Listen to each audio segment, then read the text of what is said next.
Hello and welcome back to the new normal with Dr. Patman.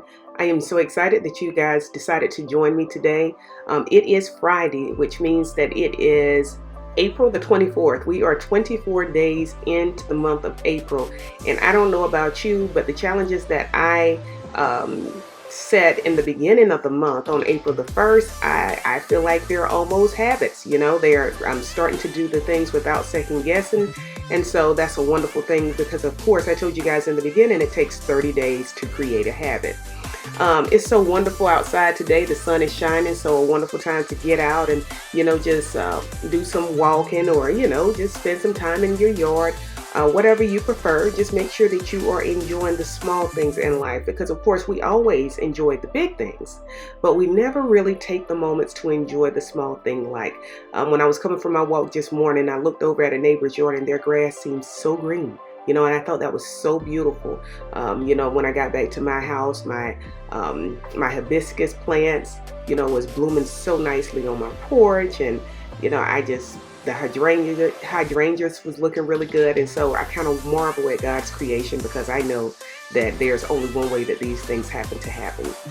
And so as we continue to go through this pandemic, we must stay focused and be rest assured that whatever happened will happen, but we will end up victorious in the end and we will come out on top. Now, as I've been doing for the last couple of days, I want to share some affirmations with you all because, like I've said so many times, affirmations are what kind of keeps us in track. It's kind of what gives us that motivation to keep going forward. It's kind of like that little bit of added juice, the Red Bull that you need, whatever you want to call it. That's what affirmations are for me. And so I read them throughout the day and they just kind of help me put things in perspective to know that I am actually really doing a great job instead of being so hard on myself. So the first affirmation I have for you is your future is created by what you do today, not tomorrow.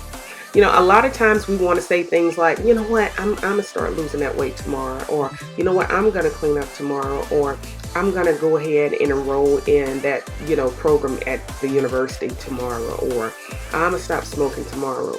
And while that sounds good, it's so much easier to do it today, because if you do it today, then you've already started your habit. And so our future is really determined by the things that we do or don't do today. And so I impress upon you guys to make sure that, when you're in the thick of it and you're thinking about life and, you're just making your decisions, just think, is this going to help my outlook for tomorrow? Is this going to propel me to the next part of my life, the next season of my life that I'm happy with? And of course, this doesn't have to be anything that focuses on, your career or about money or anything like this. This could just be for you. And of course, I'm the biggest proponent on finding your truest, authentic self. And so the only way that you can find that person is if you're constantly growing, constantly progressing. So making the right choices today will definitely lead to a brighter tomorrow for you. The next one that I have is, it's a little long, but I think it's good. It's from Stephen Hawkins. It says, 1, remember to look up at the stars and not down at your feet. 2, never give up on work.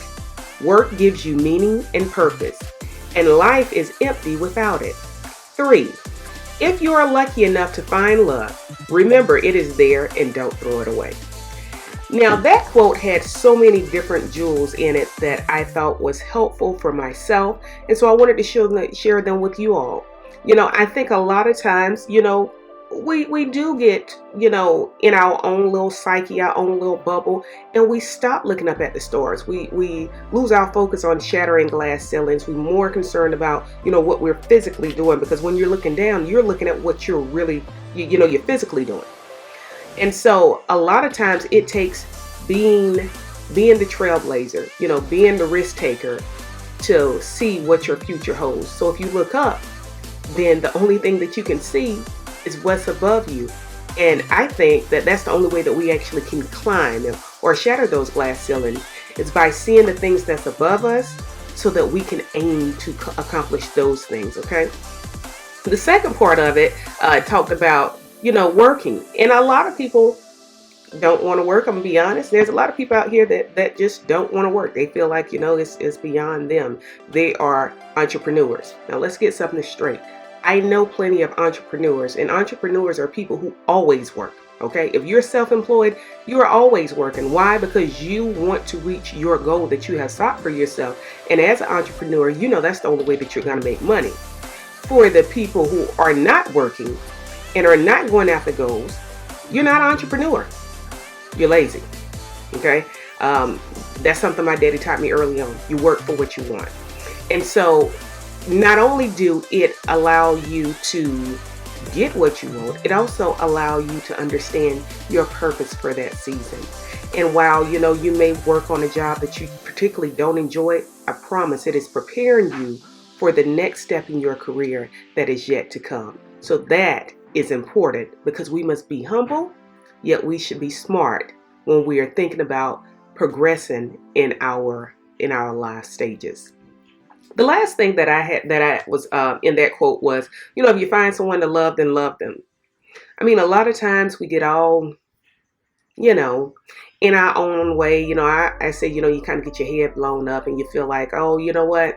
This person is not all of that. Or you have, people speaking to you saying, that person that you're with is probably not the best. You can do better than that. And look, that could be what they think.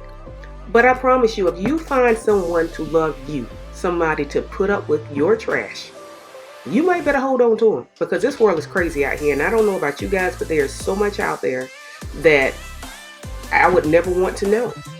And so, when you find someone to love you, love them back, hold on to them tight, and never let them go. This goes for, your spouse, your partner, your children, friends. Just make sure you are sharing that love back with them so that they can know that they are needed and appreciated and loved as well. And seems to be every time I am trying to talk, what happens? My phone goes off. I promise I'm not that important. So, just closing, this episode, I think that a lot of times, we always worry about trying to fix everybody else's problems instead of fixing our own. And maybe we should just realize that it's not really problems, it's life changes. It's just we're learning what to do right. Okay, so I thank you guys again for tuning into the new normal. I'll have another episode up on Monday. I try to take the weekends off and spend some time with my family. But I have another episode up on Wednesday. You guys can reach out to me on any of my social media channels, whether it be Instagram, Facebook, LinkedIn, YouTube, Twitter. And of course, you can also go to my website, which is Dr. Candace Patman drcandacepatman.com. Yes, and that's CANDACE, not like the Candace. Other than that, that's all I have for you guys today. As always, stay safe, stay smart, and be great. And if no one else told you they love you today, I promise I really do. Take care, guys.